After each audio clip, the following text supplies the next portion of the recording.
A series of mysterious disappearances of young women sent shockwaves across America. Abductions, sexual assaults, and brutal murders left the nation reeling.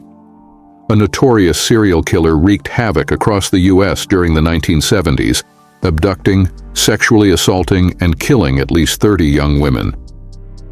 With a charming appearance and a knack for persuasion, he lured his victims into a deadly trap. The police and community were left in a state of panic as they desperately tried to track down this ruthless serial killer. He escaped from prison twice and continued his killing spree before being captured and sentenced to death. The name of this monstrous killer? Ted Bundy. One of the most infamous serial killers of all time, Ted Bundy terrorized the nation with his heinous crimes. Welcome to True Crime Time. Today we're diving into one of the most notorious serial killer cases in American history, the case of Ted Bundy, a killer who was as charismatic as he was evil.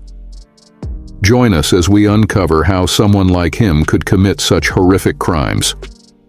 Ted Bundy, whose full name was Theodore Robert Bundy, was born on November 24, 1946, in Burlington, Vermont. He grew up in a troubled family and showed signs of psychological issues from an early age. For the first 3 years of his life, Bundy lived with his grandparents in Philadelphia, who raised him as their own to shield him from societal stigma, as Bundy was born out of wedlock. Bundy was completely unaware of his true parentage until 1969, when he discovered his birth records in Vermont. He harbored resentment towards his mother for never revealing the identity of his father, a revelation that drove him to seek out the truth about his own origins. After graduating from high school in 1965, Bundy attended Puget Sound University for a year, before transferring to the University of Washington. In 1967, he began a relationship with a fellow student named Stephanie Brooks.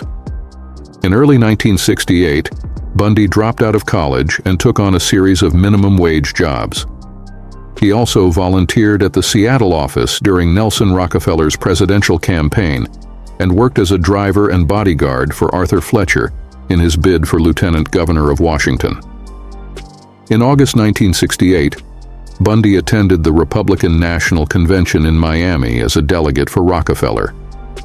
Shortly after this event, Brooks broke up with Bundy and returned to her family home in California, disappointed and feeling that Bundy was immature and lacking ambition.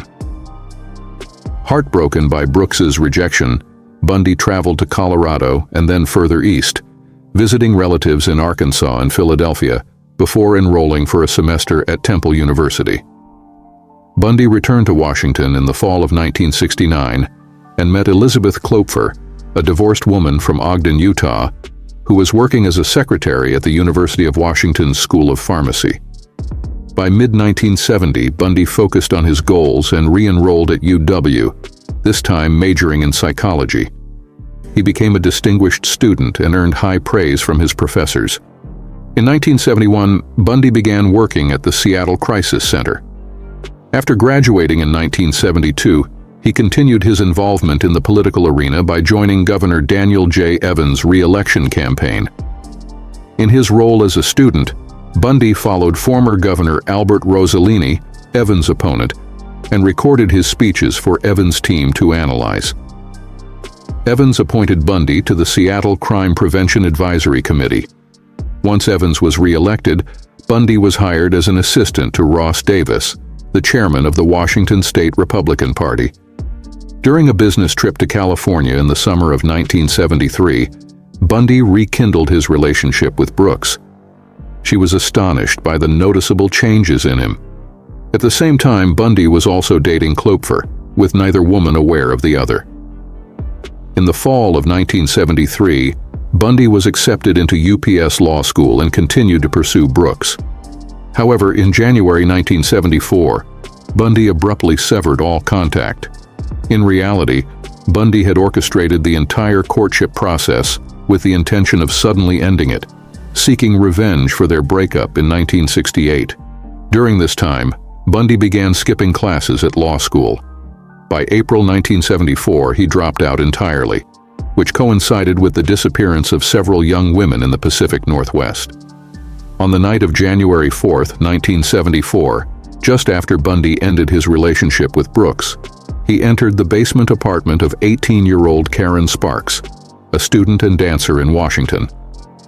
After knocking Sparks unconscious with a metal rod taken from her bed frame, he used the same rod to sexually assault her, inflicting severe injuries. Sparks was fortunate to survive, but she would carry the physical and psychological scars with her for the rest of her life. In the early hours of February 3rd of the same year, Bundy broke into the room of Linda Ann Healy, a fellow University of Washington student who worked as a weather reporter for a local ski resort. He knocked Healy unconscious, dressed her in a pair of blue jeans, a white blouse, and a pair of boots, and then abducted her. In the first half of 1974, it seemed that every month a college student disappeared. On March 12, 1974, Donna Gail Manson, a 19-year-old student at Evergreen State College in Olympia, left her dormitory to attend a jazz concert on campus, but was never seen again. On the evening of March 17, 1974, Susan Elaine Rancourt vanished while walking back to her dormitory after an advisor meeting at Central Washington State College in Ellensburg. Two Central Washington students later reported two separate encounters with a man who had a cast on his arm, asking them to help carry a pile of books to his brown or yellow-brown Volkswagen Beetle. One encounter was on the night Rancourt disappeared, and the other was 3 nights before. On May 6, 1974, Roberta Kathleen Parks left her dormitory at Oregon State University in Corvallis to get coffee with friends at Memorial Union, but never arrived. These incidents began to raise concern among police inspectors in King County and Seattle.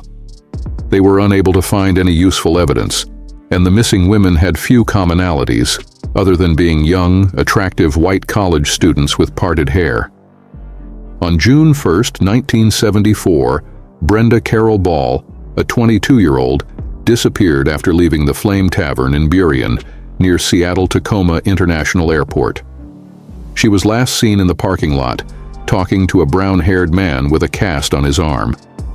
In the early hours of June 11th, Jorgen Hawkins disappeared while walking down a well-lit alley between her boyfriend's dormitory and the women's dormitory. The next morning, 3 homicide detectives and forensic teams scoured the alley but found nothing.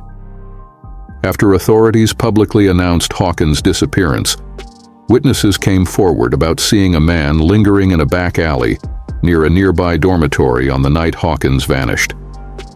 This man struggled with a briefcase while using crutches due to a leg in a cast.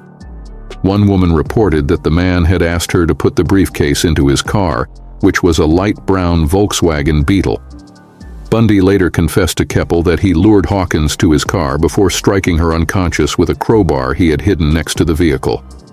He then handcuffed Hawkins, drove her to Issaquah, strangled her, and spent the night with her body. During this time, Bundy was working in Olympia as an assistant director for the Seattle Crime Prevention Advisory Committee, where he authored a pamphlet for women on rape prevention. Bundy later moved to the Department of Emergency Services, DES, a state agency involved in searching for missing women. At DES, he met and began dating Carol Ann Boone, a twice-divorced mother of 2, who would play a significant role in Bundy's later years. On October 18, 1974, 17-year-old Melissa Ann Smith, the daughter of the Midvale police chief, vanished after leaving a pizza parlor. 9 days later, her naked body was discovered in the nearby mountains. The autopsy revealed that Smith may have been alive for up to 7 days after her disappearance. 25 miles to the south, Laura Ann Amey, also 17, disappeared in Lehigh after leaving a cafe at midnight on October 31, 1974. Her naked body was found 9 miles northeast in American Fork Canyon by hikers on Thanksgiving Day. Both victims had been beaten, sexually assaulted, and strangled with nylon stockings. On the late afternoon of November 8, 1974, at the Fashion Place Mall in Murray, Bundy approached Carol Durant, who was currently working as a telephone operator. Introducing himself as Officer Roseland of the Murray Police Department, he informed Duranche that someone had attempted to break into her car and requested that she accompany him to the police station to file a complaint. When Duranche pointed out that he seemed to be going the wrong way, Bundy abruptly pulled over and attempted to handcuff her. In the ensuing struggle, Bundy mistakenly secured only one of Duranche's wrists, allowing her to open the car door and escape. Later that same night, Deborah Jean Kent, a 17-year-old student at Viewmont High School in Bountiful, disappeared after leaving a school play to pick up her brother. Both the drama teacher and a student reported to the police that a stranger had asked each of them to come out to the parking lot to identify a car. Another student also saw the stranger loitering near the rear of the auditorium, and just before the play ended, the drama teacher once again encountered him. Outside the auditorium, investigators found a key that fit the handcuffs on Carol Duranche's wrist. In November 1974, Elizabeth Klepfer, Bundy's former girlfriend, called the King County Police for the second time after reading about the young women disappearing in the suburban towns around Salt Lake City.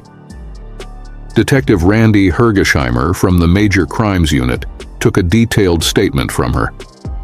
At this point, Ted Bundy was significantly higher on King County's suspect list. However, their most reliable witnesses from Lake Sammamish were unable to identify him from a photo lineup. A month later, Klepfer called the Salt Lake County Sheriff's Office and repeated her suspicions. Ted Bundy became a suspect in the Salt Lake City cases, but at that time, there was no credible forensic evidence linking Bundy to the crimes in Utah. September 1975. Ted Bundy sold his Volkswagen Beetle, providing a crucial lead for the police. They promptly seized the car and conducted a thorough investigation. Inside, they discovered several strands of hair. Forensic analysis revealed that the hairs belonged to 3 victims: Melissa Smith, Karen Campbell, and Carol Duranche, the latter having narrowly escaped Bundy's clutches. Washington State Police coordinated with law enforcement in other states, and upon exchanging case details, they concluded that the crimes were likely committed by the same individual, Ted Bundy. With this significant evidence in hand, the police arrested Ted Bundy, but he vehemently denied any wrongdoing and maintained his innocence. The prosecutor, faced with limited evidence primarily consisting of hair samples, found it challenging to secure a conviction solely based on this. Consequently, the prosecutor charged Bundy with kidnapping. In February 1976, the case went to trial, and witness Carol Duranche testified, confidently identifying Ted Bundy as her attempted abductor. The critical hair evidence found in Bundy's car led the court to convict Ted Bundy of kidnapping, sentencing him to 15 years in prison. Ted was subsequently incarcerated at Garfield County Jail. There, he concocted an elaborate escape plan. He remembered an old friend, Carol B., a former colleague who harbored romantic feelings for him. During a visit, Carol secretly provided Ted with some drugs, which he sold to another inmate for $500. Ted used the money to purchase a hacksaw and a detailed map of the prison. Utilizing his daily shower time, Ted gradually sawed a hole in the cell ceiling, leading to the ventilation duct. After meticulously planning his escape, Ted Bundy executed his daring plan on December 30, 1977, during the Christmas holiday when prison security was at its laxest. Bundy arranged a stack of books on his bed and covered them with a blanket to resemble a sleeping inmate. He then crawled into the ventilation duct, moving slowly and quietly to avoid detection. He finally reached the warden's office, where he donned a guard's uniform and boldly walked out of the prison, arousing no suspicion. After escaping, Ted Bundy traveled to Chicago and then to Florida. In Florida, Bundy rented a room near Florida State University and resorted to theft to survive, as he could not use his real identity. He committed several burglaries and murders, most notably the Chi Omega sorority house attack on January 15, 1978, where he killed 2 female students and severely injured 2 others. By February 12, 1978, over a month after his escape, Bundy was penniless and unable to pay rent, prompting him to steal another car and go on the run. 3 days later, on the early morning of February 15, 1978, police pulled him over. They discovered IDs belonging to various female students, numerous stolen credit cards, and a stolen television. In 1979, 33-year-old Ted Bundy stood trial in Florida. After a month-long trial, the case reached its conclusion on July 24, 1979. During the trial, a notable event occurred when Bundy proposed to Carol Boone in front of the judge. Carol had informed Bundy of a secret Florida law stating that if he proposed to her in front of a judge, they could be legally married and potentially avoid the death penalty. Despite this, the court convicted Bundy of 2 counts of first-degree murder and sentenced him to death. While awaiting execution, Ted Bundy worked with journalists and psychologists to confess to his crimes. He admitted to committing at least 30 murders, although the actual number might be higher. Bundy's confessions provided the victims' families with the final answers about their loved ones' fates. Ted Bundy was executed in the electric chair on January 24, 1989, at Rayford Prison in Florida. Hundreds of people gathered outside the prison to witness the moment. The end of Ted Bundy marked the closure of a dark chapter in American crime history, yet his crimes left a deep imprint on the public's mind. Ted Bundy's story is not only one of the most infamous cases in American criminal history, but also a painful reminder of human brutality and deceit. Bundy's cunning and savagery made him one of the most notorious serial killers of all time. This case also raised awareness about criminal psychology and highlighted the need for enhanced security measures in the justice system and prisons. Thank you for watching. Don't forget to like and subscribe to see our latest videos.